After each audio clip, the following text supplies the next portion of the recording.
Today, on Pat's living room, repairing a throttle body from a W202 C220. If you have any problems with your idle, such as it being too low, too high, or surging, there's a good chance the wiring insulation has broken down and is causing problems. You might also have other symptoms related to the throttle position sensor signal being incorrect, such as stalling on sudden acceleration or uneven acceleration. Getting inside requires a T20 security Torx bit, the one with a little hole in the middle, because, you know, people were stealing throttle body guts or whatever. Once the screws are removed, there's a little plastic tab that needs to be broken off to get the cover off. You can break it by prying the cover open. Don't worry about it though, it's unnecessary. And yeah, sure enough, these wires are completely hooped, so you can see cracks forming on the insulation here. This one here is particularly visible. All that means that in here, it's going to be no better because this is a lot closer to the engine's heat, so the wires in here are for sure in worse condition than those that are in there, and these in here are already quite bad. So let's keep disassembling this one. There is a little hole below the plug you can stick a screwdriver and knock the idle gear out.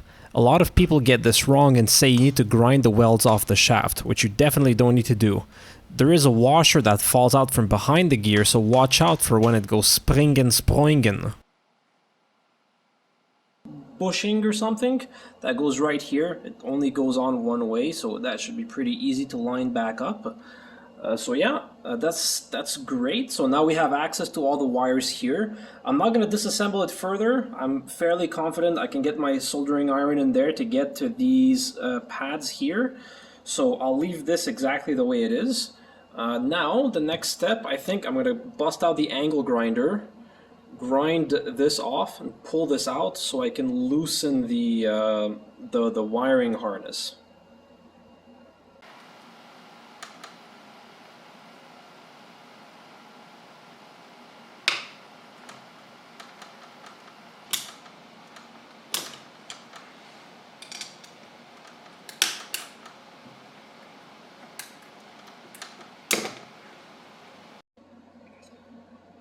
Well, there's your problem. Look at how bad these wires are, man. What a piece of junk. Alright, let's keep digging through this. I didn't know how to remove this plastic piece. It's not necessary though, like either way, so this entire piece is gonna have to be ruined to be removed, so I'll just fill it up with like silicone or something to seal it in once I'm done. But yeah, for now this will have to do.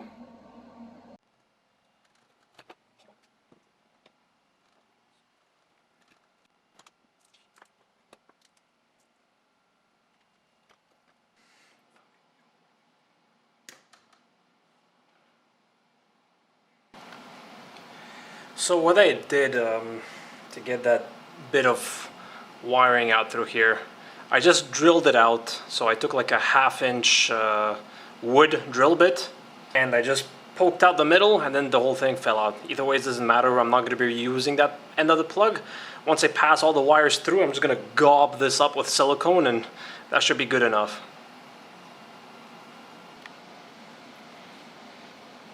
So I did absolutely ham-fist the connector. So I used a heated blade to cut it off, and then I used vice grip. Vice grips. Where are they?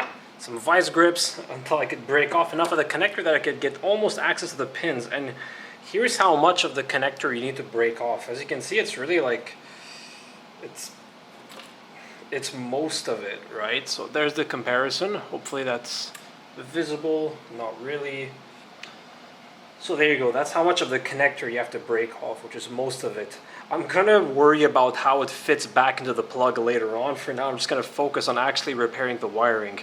I suppose at this point, nothing stops me from wiring a new plug on the main harness and a new plug entirely here that I could easily access, but I'm gonna try to fix this. I have enough of the wires on each side that I can definitely solder back the ones that are broken, put some heat shrink tubing over it, and hopefully that's gonna work.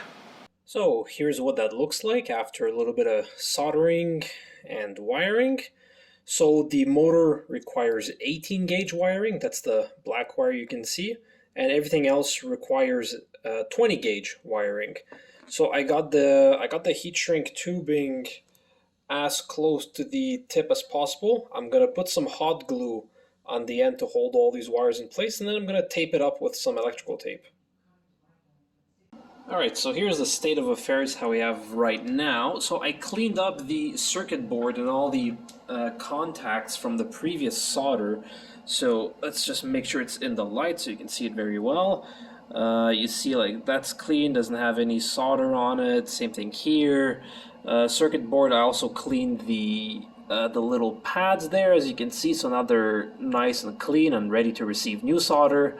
And for that, well, here's basically what you need. So I have a little bit of flux. So you slap some of this on the pads once you've desoldered the wires, the remaining wires, that is. And I use these little this little copper wick. So basically you just put it on, and this is going to suck up the solder when you apply heat from your soldering gun on it.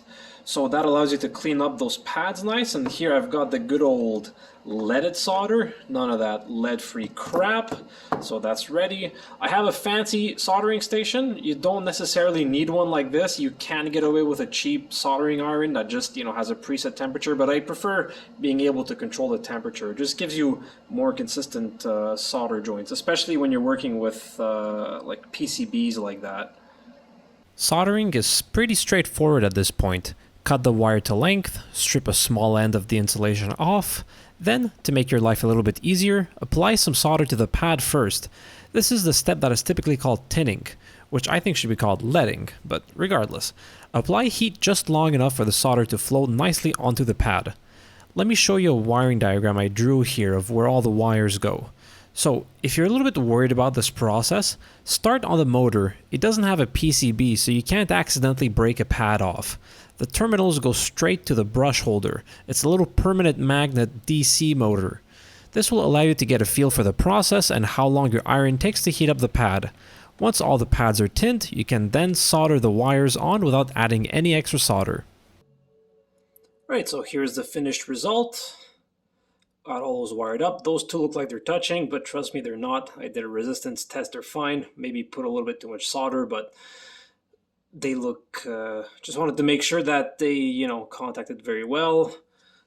Those two back there are also put back on.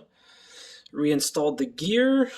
These two are connected. You can test this motor with a 9-volt battery. The motor is rated for 12 volts, even if during operation it only receives up to 5 volts, but you can definitely put a 9-volt battery to test it. So if you put the pin number 4 on positive and pin number 8 in negative of the battery, this should open the idle to its maximum setting. So it should open it, you know, like that. You should see it open just about, you know, this much, that much. Also worth mentioning that I just filled this up with hot glue. I think that'll do.